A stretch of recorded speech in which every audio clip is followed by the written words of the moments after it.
अवसर पर आज समस्त झाझा साक्षी है और हमारे जितने भी पूर्व अध्यक्ष और सचिव के सानिध्य में, जैसे कि हमारे आदरणीय प्रेमी बंका जी, आदरणीय श्री प्रफुल्ल चंद्र त्रिवेदी जी, आदरणीय श्री रामदास बर्नवाल जी, आदरणीय श्री सीताराम पोद्दार जी और जमीनदाता श्री रंजीत माथुरी जी के सानिध्य में, और हमारे गौशाला के जितने भी कार्य समिति सदस्य, सचिव श्री दयाशंकर जी, कोषाध्यक्ष श्री हमारे सौरभ गोयल जी, अजय छापड़िया जी के सानिध्य में आज जो गौशाला का शिलान्यास हुआ है नए भवन का, सर झाझा साक्षी है कि अब पुराना भवन टूट के नया भवन बनने जा रहा है। समस्त झाझावासी से हम आग्रह करेंगे कि आप लोग से भी जो भी सहयोग बन पड़े गौशाला के लिए, वो लोग आए और आगे आए और गौशाला को सहयोग दें। धन्यवाद। आज श्री कृष्ण गौशाला में क्या क्या कार्यक्रम हुआ?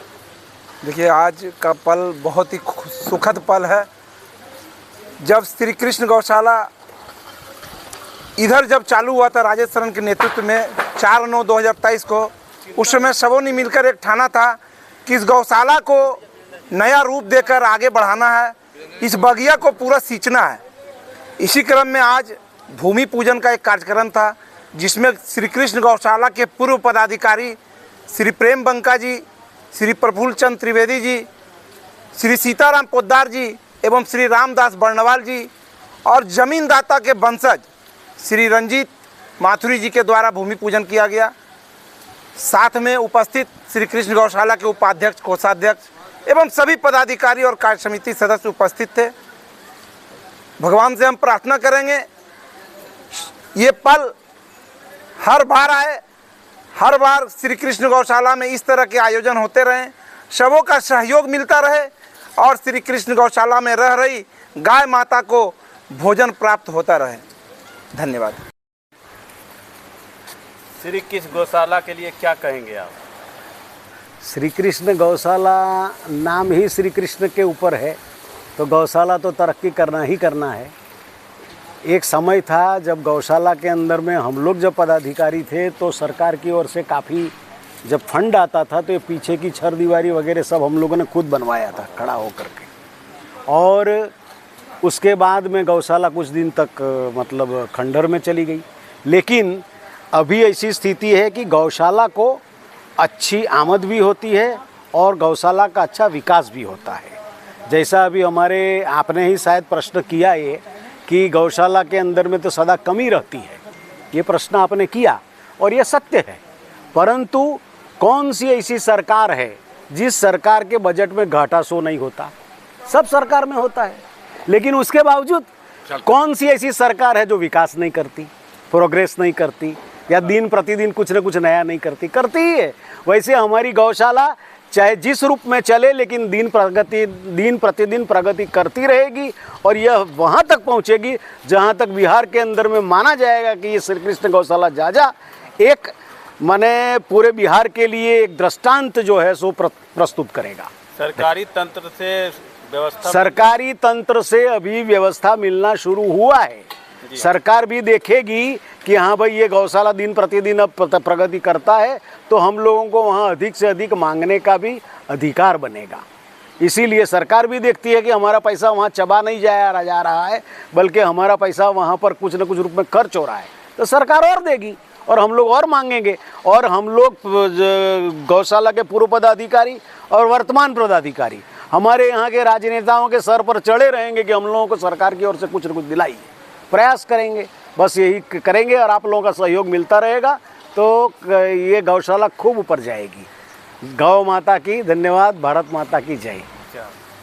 ये पकड़िए ना, आज लगता शायद पहली बार आप गौशाला आए। हाँ, तो ये गौ माता के लिए, गौशाला के लिए और गौ सेवकों के लिए क्या कहेंगे? अभी का काम देख के हम बहुत खुश हैं जी। और जिस ढंग का ये लोग काम कर रहे हैं, हमको उम्मीद नहीं था कि इस रूप में गौशाला को हम देखने पाएंगे। लेकिन अब लगता है कि ये गौशाला दिन पर दिन जो है तरक्की करेगी। हम लोग को जितना सहयोग करना रहेगा करेंगे। इस बार क्या कुछ सहयोग किए हैं? बताया तो हर साल जो है एक गाड़ी कुट्टी देते हैं, इस बार भी दिया, 17,000 रुपया लगा, समझे ना। और जैसा सोनू बोलेगा वैसा करते रहेंगे। तो श्री कृष्ण गौशाला पर आपका प्रेम बना रहेगा? बराबर बना रहेगा। गौशाला के लिए ही तो हम बच गए, सही बात तो यही है, नहीं तो ऐसा परेशानी हुआ था कि किसी को उम्मीद नहीं था कि हम बचेंगे। जी धन्यवाद। आज श्री कृष्ण गौशाला आपका पदार्पण हुआ, क्या कहना चाहेंगे? सवाल एक चीज़ है, गौशाला क्या था और आज क्या रूप है। वह लगन और मेहनत होना चाहिए, जो उसको जागरूक होना चाहिए। पैसा कहीं कमी नहीं होता, बहुत सा संस्था ऐसा भी होता है कि बहुत करोड़ों के स्टेट होने के बावजूद भी, आमदनी के बावजूद भी नहीं चला पाता और उसको डेट बनाता है जो चुनाव पुनाव क्या क्या। और इस संस्था में इतना है जो कैसे सूखा हुआ नदी में बालू में नाव चलाकर उसका इतना लगन और मेहनत से चलाए, जो आज इसका बात ही मत करना। और दिन दूनी रात चौगुनी हो रही है। भगवान करे उनको भी गौ माता उतना ही दे वरदान, तो वो भी दिन दूनी रात चौगुनी हो जाए। वर्तमान यहाँ जो कर्मचारी हैं, जो गौ सेवक है, उनके लिए क्या कहेंगे? उसको दिन दूनी रात चौगुनी, अपना भी तरक्की हो जाएगा, वो गौ माता को उतना आशीर्वाद देंगे। क्योंकि हम लोग हिंदू धर्म में गौ को माता से बेसी शरीर माना जाता है।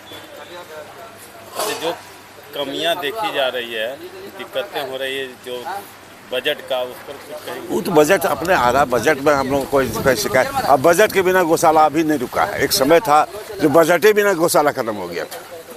हम लोगों के समय भी बजट ठीक था, लेकिन आज तो कहाँ बजट है, इसका बातें मत कीजिए। देखिए, कोई भी संस्था में पैसा नहीं अपने आता, वह रूप रंग व्यवस्था बनाइए तो अपने लोग पैसा देगा। बहुत सा संस्था में रूप रंग नहीं रहता है, दिया हुआ पैसा भी नहीं जाता। जैसे हम लोग व्यापारी में कहता है कि किसी व्यापार को अगर डाउन हो जाता है तो उसको कर्जा नहीं मिलता, महाजन नहीं देता। आज जब नीचे से ऊपर जाने लगता है, अपने महाजन से पैसा फेंकता है बाल। इसीलिए वही संस्था यहाँ